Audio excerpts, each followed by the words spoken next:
Muzaffarpur shelter case में बिहार सरकार को सुप्रीम कोर्ट ने फटकार लगाई है। सुप्रीम कोर्ट ने सख्त लहजे में कहा है कि हम सरकार नहीं चला रहे हैं, हम जानना चाहते हैं कि आप कैसे सरकार चला रहे हैं। सुप्रीम कोर्ट ने शेल्टर होम केस को बिहार से दिल्ली ट्रांसफर करने का भी आदेश दे दिया। तो नीतीश कुमार सरकार को फटकार लगाई है सुप्रीम कोर्ट ने और पूछा है कि हम जानना चाहते हैं कि आप कैसे सरकार चला रहे हैं और इस पूरे मामले को दिल्ली ट्रांसफर कर दिया गया है। तो शेल्टर होम केस बिहार से अब दिल्ली ट्रांसफर हो गया है।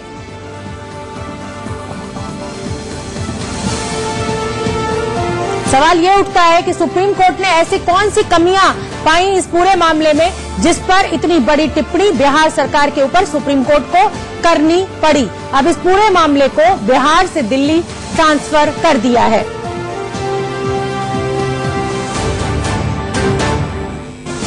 आशीष सिन्हा हमारे सहयोगी हमसे जुड़ गए। आशीष, सुप्रीम कोर्ट ने क्या कुछ कहा अपने आदेश में? दूसरा, किन मुद्दों को लेकर वो बिहार सरकार से नाराज नजर आई? देखिए, आज सुप्रीम कोर्ट केंद्र सरकार और बिहार दोनों से ही नाराज नजर आई। सुप्रीम कोर्ट ने अपने पिछले आदेश में साफ कहा था कि इस मामले की जांच कर रहे किसी भी अधिकारी का कोई तबादला नहीं होगा, लेकिन इस मामले की जांच कर रहे एक अधिकारी का तबादला कर दिया गया, जिस पर सुप्रीम कोर्ट ने नाराजगी जाहिर की। सुप्रीम कोर्ट ने कहा कि क्या कैबिनेट के अप्रूवल के बाद ये तबादला किया गया और कैबिनेट को हमारे आदेश के बारे में बताया गया कि नहीं? 2 बजे तक जो बिहार सरकार है वो सुप्रीम कोर्ट में बताए।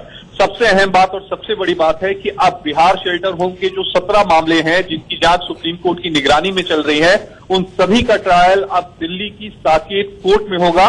साकेत कोर्ट की पोस्को की जो अदालत होगी उसी में ये पूरा मुकदमा चलेगा। सुप्रीम कोर्ट ने कहा कि न्याय के हित में ट्रायल का ट्रांसफर किया गया है। 2 हफ्ते का समय दिया है सुप्रीम कोर्ट ने रिकॉर्ड को ट्रांसफर करने के लिए, यानी बिहार से रिकॉर्ड को दिल्ली लाने के लिए। कोर्ट ने बिहार सरकार से सीधे तौर पर पूछा है कि जांच अधिकारी ए.के. शर्मा का तबादला क्यों किया गया। कोर्ट ने आदेश दिया कि राज्य के 16 अन्य शेल्टर होम्स में रिपोर्ट की कई गड़बड़ियां की जांच सीबीआई कर रही है और एनफ इज एनफ, यानी बहुत हो चुका। जवाब बिहार सरकार को देना है। इंतजार 2 बजे का करना होगा कि आखिर बिहार सरकार सुप्रीम कोर्ट में क्या कहती है। ठीक है आशीष, आप हमारे साथ बने रहिए। हमारे सहयोगी शिवपूजन झा भी हमसे जुड़ गए पटना से। शिवपूजन, सुप्रीम कोर्ट ने कड़ी फटकार लगाई है और इस पूरे मामले को दिल्ली ट्रांसफर कर दिया है।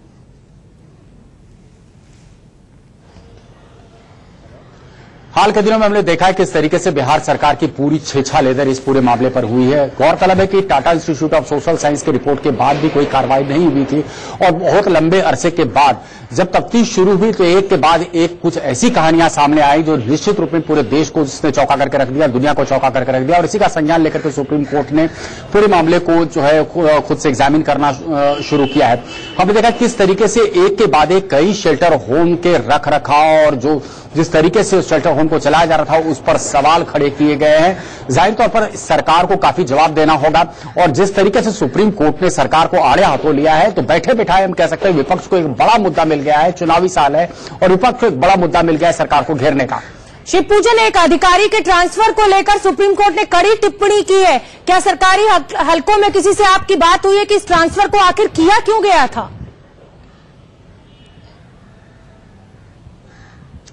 देखिए, ये तो मान रहे हैं, इनका यही कहना है सरकारी अधिकारियों का कि रूटीन ट्रांसफर के तौर पर ये हुआ था, लेकिन इसका संज्ञान सुप्रीम कोर्ट ने लिया और जबरदस्त फटकार लगाई बिहार सरकार को। इस मामले पे फिलहाल जो है जदयू का कोई भी शख्स कुछ भी कहने से गुरेज कर रहा है, परहेज कर रहा है। भाजपा के कोई भी प्रवक्ता इस पर कुछ नहीं कहना चाह रहे, कोई टिप्पणी नहीं करना चाह रहे। कुल मिलाकर के एक हडल की स्थिति है सरकार के लिए। चुप्पी साधे हुए हैं ये तमाम लोग। लेकिन आखिर तबादला क्यों किया, तफ्तीश में इतनी देरी क्यों हो गई, क्यों आखिर ब्रजेश ठाकुर जैसे लोग इतने लंबे काल तक जो है उनको सरकार की तरफ से परमिशन मिलता रहा, बार बार उसको सैंक्शंस मिलते रहे, ग्रांट्स मिलते रहे और इस तरीके के शेल्टर होम्स वो चलाते रहे। तमाम ऐसे सवाल है, इसका जवाब सरकार को देना होगा। शिवपूजन, आरजेडी तो पहले ही उंगली उठाता रहा है इस पूरे शेल्टर होम को लेकर सरकार के ऊपर और तमाम जो 16 शेल्टर होम चल रहे हैं बिहार में वो भी शक के दायरे में है। ऐसे में ठीक 2019 से पहले एक बड़ा मुद्दा, जैसा कि आप पहले बता ही रहे थे अपने जवाब में।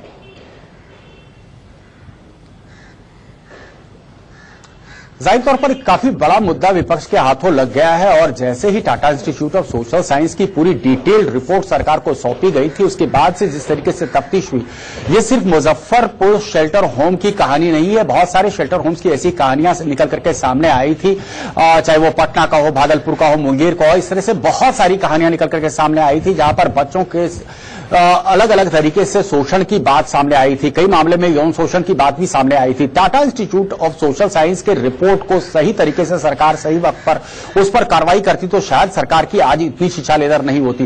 लेकिन विपक्ष जबरदस्त हमलावर है सरकार के ऊपर इस पूरे मामले को लेकर के, और अब सुप्रीम कोर्ट की जितनी भी ऑब्जर्वेशंस हो रही है, सुप्रीम कोर्ट जिस तरीके से फटकार सरकार को लगा रही है, उसके बाद तो विपक्ष और हमलावर होने के आसार हैं।